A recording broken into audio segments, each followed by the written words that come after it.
And although the international slave trade had been closed under the provisions of the Constitution, the internal slave trade continued. And in fact, there were some southern states that were in favor of ending the international slave trade because it made the value of their human property higher, because there was not going to be any more coming in. So the United States was one of the few countries where their population of enslaved humans increased, just not from international slave trade, but from natural increase, as demographers will call it. There were auctions. Again, you've probably seen these either in novels that you've read or in films that you've seen. Absolutely inhuman, where humans were bought and sold in public places. Now, in several cities and states, there are markers that show where that was taking place. There's actually, it's one of the original posts just like this I've seen in, where were we? Baltimore, maybe, that held that post in there. There's actually debate about whether it should be kept there as a marker or not. There's now a plaque on Wall Street, just a plaque that shows where the slave trade was on Wall Street, one of the largest and most thriving trading centers for human flesh. And again, that all needed to be controlled, right? One of my professors, I took a course on slavery, and he said that the fact that there were manacles, handcuffs on ships, shows you how hard folks were resisting. You don't need to handcuff somebody who isn't resisting.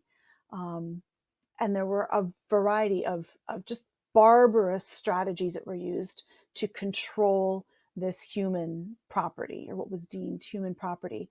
You can see those are brands on the bottom right that would be seared into human flesh to mark the owner, and then changed up as the human being changed ownership.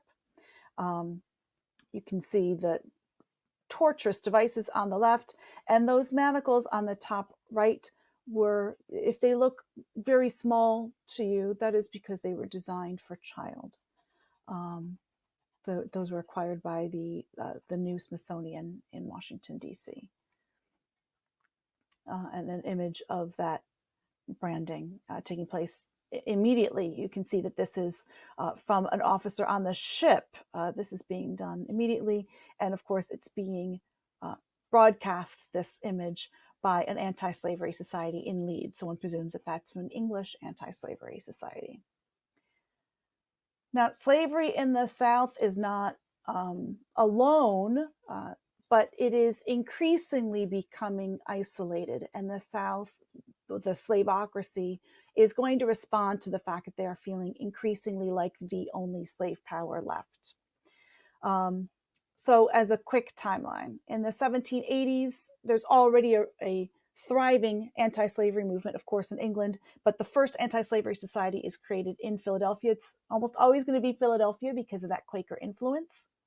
By 1804, slavery was eliminated in one way or another from all northern states. There were still some folks held in slavery. They had a lot of gradual emancipation schemes in 1804.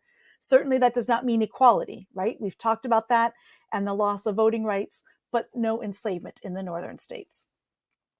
The Royal Navy of Britain is now going to legally terminate any international slave trade by 1807. So that now creates that international breach for the South. By the 1820s, all of the new republics in Central and South America that are now independent, they all emancipate or manumit all of their enslaved humans. So in the Americas, that's basically the end of enslavement, although certainly there is still some in the Caribbean. Don't forget, in 1804, of course, we have the revolution in Saint-Domingue. 1833, that is the end of enslavement in the British Empire.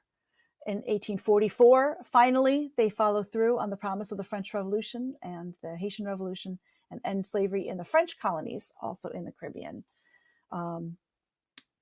In 1861, the serfs, which is basically a form of feudal enslavement, emancipated in Russia.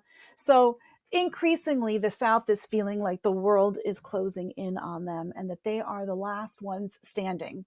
So they're going to start actually changing their rhetoric to, well, we don't like slavery either, but we have to, which is the rhetoric that they use for most of the early period of the United States, to in the late 1840s throughout the 1850s to actually describe slavery as a positive good, and to broadcast that message through the media at their disposal as much as they can.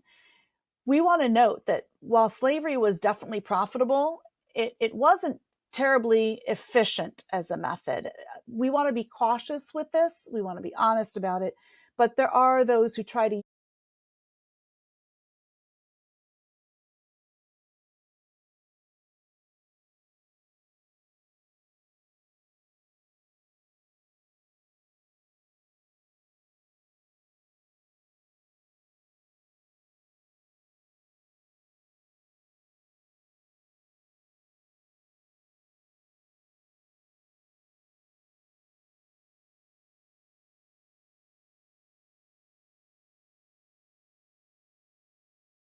use this as a way to say, well, slavery was just dying out on its own. But we've just shown you those graphs. Slavery was certainly not dying out. The slaveocracy was thriving, and slavery, they were working to expand slavery. But it is an expensive system because of all of the work that you have to do in order to keep enslaved human beings from self-emancipating, from running away. A much easier task for enslaved folks in Maryland, like Frederick Douglass and Harriet Tubman, not to say that it was easy, but a more feasible task than it is for someone who's enslaved in Mississippi or in Alabama. You can't just as easily walk from Alabama to Canada. If any of you are watching The Handmaid's Tale, there should be some parallels that you can imagine here. A lot of that, the original novel was based on conditions of enslavement. You have to pay for these slave patrols that will later evolve into some, we'll get into the involvement when we get it with the evolution, when we talk about Reconstruction, but you've got to hire somebody to police these forests to make sure that folks are not self-emancipating. And then you've got legislation that's going to keep these structures in place. And often there would be, how else do you keep folks from self-emancipating? You have the slave patrols, you have black codes that prevent folks from learning how to read and write. You have black codes that prevent folks from traveling off the plantation without a written pass. You also have threats of mutilation if you escape and we bring you back, and threats to your family that would keep folks from self-emancipating. We also have different forms of resistance to enslavement that we want to take a look at. One was just a refusal to work hard. That doesn't maybe sound like resistance, but it's the resistance that we're all probably the most familiar with, right? Like, mom makes you clean the house as a punishment, and maybe you don't do the most thorough job because you're feeling some kind of way, or that refusal to, like, why would you work hard as an enslaved human being?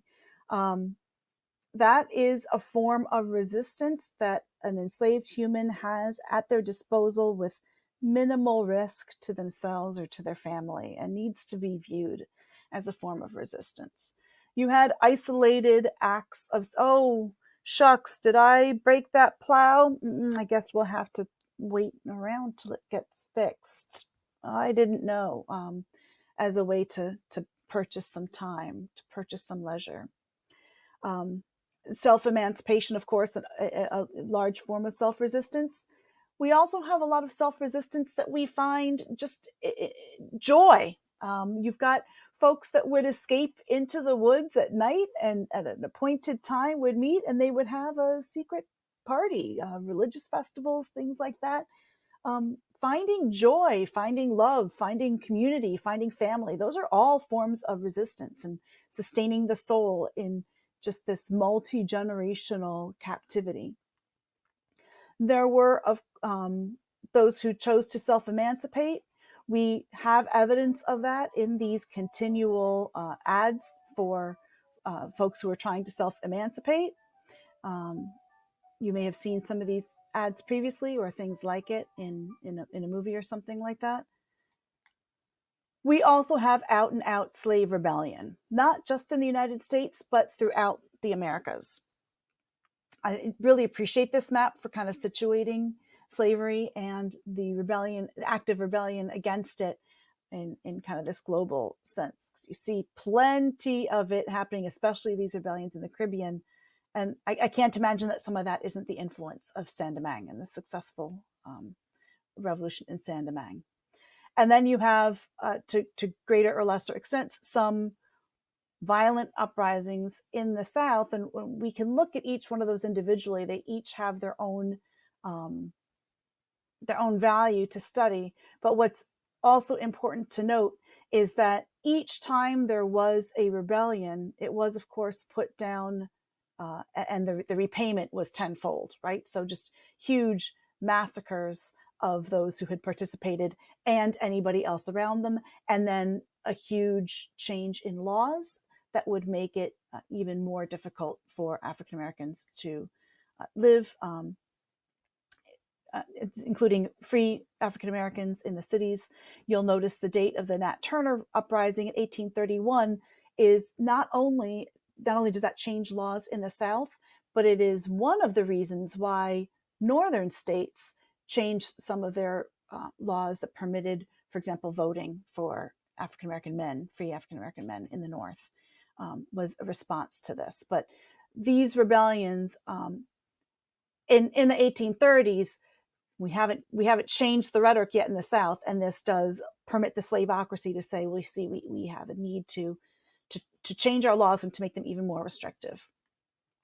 By the 1850s, they're on this whole "the slaves are happy" kick, which a slave rebellion certainly would undercut. But we will look more closely at Nat Turner's rebellion in particular. And again, this is an example of this propaganda that they would use in order to prop up this idea that enslaved folks were better served. They had Christianity now. They were happy. They enjoyed being part of the family. This then becomes the rhetoric that is used. You can see that, and of course, they control the entire means of production, right? There's no free Black press in the South. Any abolitionist press or free Black press from the North is countermanded in the South by the 1850s and cannot be sent through the mails. It cannot be held. So they control these images for the longest time. And the only image that is sent to the North are those that are created by the Southerners in this huge propaganda effort to make it seem like if everything's fine here, there's no need for you to continue with your silly abolitionist activities because everyone is fine and happy with our system down here.